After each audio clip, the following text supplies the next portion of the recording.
I'm incredibly excited that John is receiving the Active Ally Award. He is incredibly deserving of it because of all of the work that he has done to support and empower survivors of sexual violence. John has made it a goal of his career to center survivors in the legal process so that they feel comfortable asserting their rights and have the ability to speak up and stand for themselves. That platform that John, helps survivors to step into creates space for other survivors to come forward and do the same. A lot of John's cases have resulted in really significant systemic change. In Colorado, there used to be a 6-year statute of limitations on sexual misconduct, sexual assault claims. And just recently, the legislature has changed that, and John was very involved. John has been an incredible resource for the YWCA, especially as we've really been looking at, what do we need to be doing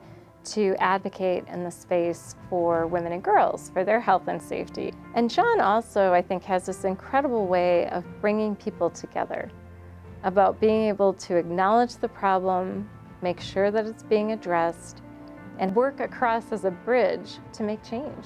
When I went into private practice, one of the things that was particularly frustrating to me is I became acutely aware of how poorly victims can get treated in the criminal justice system.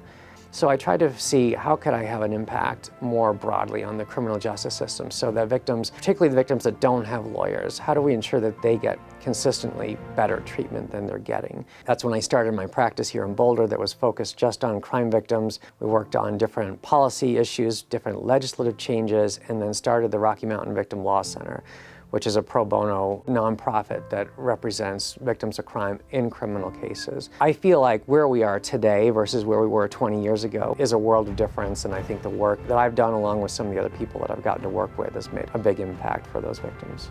What he's doing is creating institutional change, and that is going to be the most long-standing change and impact that can be made by an ally.